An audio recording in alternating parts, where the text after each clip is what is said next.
안녕하십니까. 월간조선 권세진 기자입니다. 4.15 총선에서 여당이 유례 없이 큰 승리를 거뒀죠.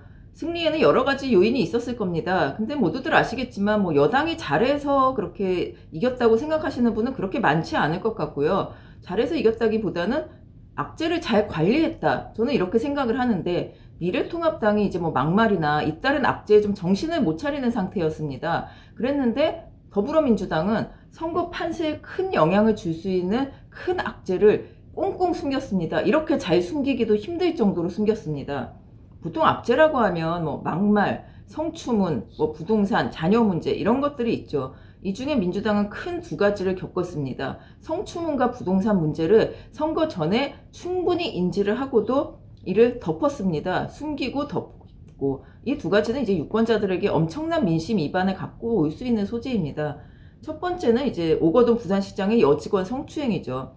부산 어떤 지역입니까? 이번 선거에서 부산은 전국적인 격전지였습니다. 여야 모두 여기에 사활을 걸었는데요. 여당에게 이제 대통령의 고향이고 야당에겐 전통적 지지 기반입니다. 절대로 뺏길 수 없는 곳이죠. 근데 20대 선거에서는 PK 지역에 민주당이 꽤 많은 의석수를 가져갔습니다. 근데 21대에서는 미래통합당이 싹쓸이를 할 것이라는 전망이 많았죠. 문재인 정부의 경제 실정이라든가 코로나 이런 것들 때문에 좀 문재인 정부에 대한 반감이 커지고 있는 상태였습니다.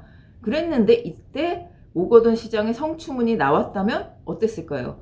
사실 그 지역, 지금 PK, 부울경, 부산, 울산, 경남 지역 모두 광역단체장이 민주당이죠. 근데 울산의 송철호 시장, 경남 김경수 지사 모두 지금 고소고발 재판받고 있는 상태입니다. 그리고 안희정 민주당 전 소속 충남지사도 성추문으로 물러났습니다.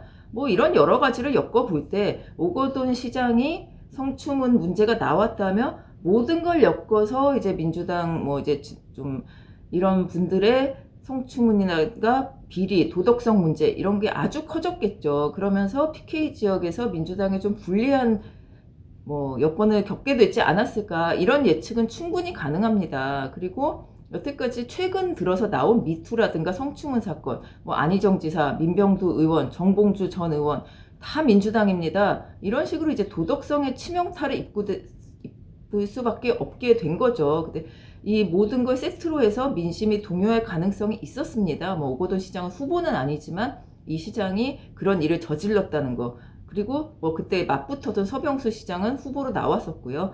근데 이 문제는 또 뭐냐 하면 이 선거 전에 있었던 일입니다. 근데 이 피해자가 도움을 요청했던 사람들이 문재인 대통령이 대표로 있던 법무법인 부산입니다. 부산에서 이거 여러 가지 공증도 했고, 이 사실이 정부 여당에 들어가지 않았을 리가 없습니다. 피해자에게는 이제 선거 전까지 좀 조용히 있으면 안 되냐 이런 요구도 있었다고 하는데요.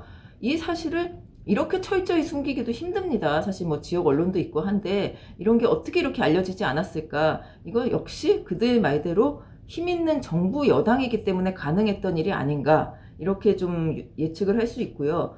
성추문에 이어서 두 번째는 이제 부동산 문제입니다. 그 더불어시민당의 비례대표죠. 양정숙 당선자가 지금 부동산 문제로 제명을 당하게 됐는데요. 이분은 이제 원래는 더불어민주당에서 비례 5번을 받았다가 더불어시민당이 출범하면서 이렇게 밀려서 15번을 받게 돼서 이번에 당선이 됐습니다. 근데 이 변호사 출신인 이분은 이번이 처음이 아닙니다. 4년 전에도 더불어민주당에 비례를 신청했다가 좀 뒷번호를 받아서 당선이 되지 못했어요. 그리고 이분은 저기입니다. 그 더불어민주당은 이번에 3선에 성공한 서영교 의원의 고등학교, 대학교 동기 동창입니다. 그러니까 계속 민주당에서 뭔가 한 자리 하려고 했었던 사람이라고 이제 볼 수가 있는 거죠. 근데 이분이 왜 문제냐? 이분의 부동산 문제, 이분이 이제 재산 등록을 92억 원을 했습니다. 근데 그 중에 한 60억 원 이상이 강남 아파트입니다. 강남 서초 아파트에 송파구 빌딩에 이런 것까지 다 갖고 있었는데, 그게 60몇억 원이면, 신고액이 60몇억 원이면 100억이 넘는다는 얘기죠. 이런 재산을 가지고 있는 것도 있는 것인데, 그 거래 과정에서 차명을 이용하고 명의를 도용하고 해서 세금을 탈세한 의혹이 굉장히 컸습니다. 지금 이런 상황인데, 이것을 이제 민주당도 모르지 않았다는 게 제일 큰 문제인 거죠. 사실 지금 공천 국면에서 민주당이 했던 행태를 생각해 본다면 이거 굉장히 놀라운 일일 수밖에 없는 게 당시에 이인영 원내대표가 후보들에게 살 거 아니면 다 팔아라. 팔지 못하겠으면 지금 서약서라도 써라. 뭐 이렇게 하면서 굉장히 부동산에 대해서 예민하게 반응했습니다. 예민하게 반응해 왔고 또 제일 큰 그런 사건도 있었죠. 김의겸 전 청와대 대변인. 이분이 이제 흑석동 건물을 이제 보유했다는 이유로 사실 대변인에서 물러나지 않았습니까? 그래서 김의겸 하면은 그 흑석동 건물 뭐 이렇게밖에 생각이 안 되는 상황이니까 이분은 그렇게 민주당 공천을 받고 싶어 했는데 민주당은 절대로 이 사람에겐 공천을 주지 않겠다. 그리고 그렇게 와서 그렇게 공천 한 번만 달라고 아니 기회만 달라고 읍소를 해도 이분에게는 공천을 주지 않습니다. 이 이유는 민주당이 부동산이 선거 이슈가 되는 것을 극도로 꺼려했기 때문이죠. 뭐 기본적으로 그런 얘기들이 있었죠. 좌파 정부 집권하면 집값 너무 오른다. 뭐 노무현 정권이나 문재인 정권에서 이런 얘기 있었고 뭐 그 민심을 반으로 갈라놓은 조국 사태. 그때 조국 전 장관의 부인 정경심 교수가 강남 빌딩을 가지고 있다. 그리고 뭐 이제 교육에 뭐 관여를 했다. 이런 약간 부르주아적인 이런 상황 때문에 많이 이제 비난을 받지 않았습니까? 이런 여러 가지 상황으로 볼 때 민주당은 부동산, 뭐 강남, 빌딩 이런 거를 선거 이슈에서 완전히 치워버리고 싶었던 거죠. 예, 거기까지는 이해를 했습니다. 근데 이 양정숙이라는 당선자는 계속 이제 공천을 받았어요. 받고 근데 심사 과정에서 민주당이 아니고 하여튼 시민당이죠. 당 쪽에서 그런 질문을 받았다고 합니다. 당신 탈세 의혹도 있고 뭐 정수장학회 참여했던 이력도 있고 뭐 진경준 변호 이력도 있는데 이런 문제점을 좀 지적을 했다고 합니다. 물론 이분은 변명이든 뭐 해명을 했겠죠. 근데 해명을 했는데 지금까지 이슈가 되는 걸 보면 분명히 문제가 있었다는 거잖아요. 문제가 있는데 당에서 그러면 어떻게 해야 됩니까? 이 정도로 문제가 있고 우리가 부동산 이슈가 좀 심각하다 하면 그냥 그 시점에 제명을 하든가 아니면 공천 철회를 하면 됩니다. 공천 철회하고 다른 사람 올리면 되는 일인데 왜 그렇게 하지 않았냐? 공천에서 이런 얘기가 나오는 거 부동산 문제로 제명이나 철회가 됐다.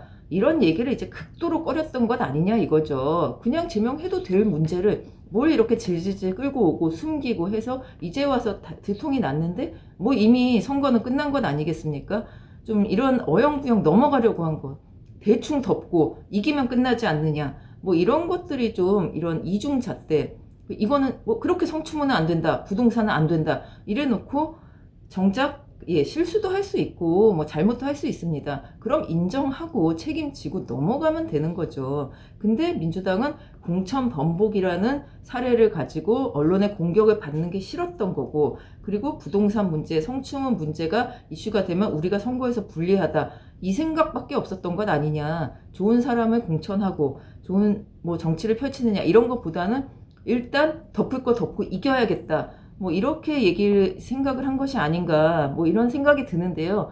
이렇게 보면은 이런 것들은 다 덮어준다고 봤을 때 민병두 의원이나 김의겸 전 대변인은 얼마나 억울하겠습니까? 왜 이런 이중잣대가 이런 정부 여당에서 이루어져야 하는가 그런 건 좀 억울함이 있을 것 같아요. 뭐 혹시라도 이제 이런 일이 이 이중잣대 슈퍼여당 아닙니까? 모든 걸 할 수 있는 이 슈퍼여당이 모든 걸 이런 이중잣대로 한다면 국민들에게 어떤 영향을 미칠지 정말 우려가 되지 않을 수 없습니다.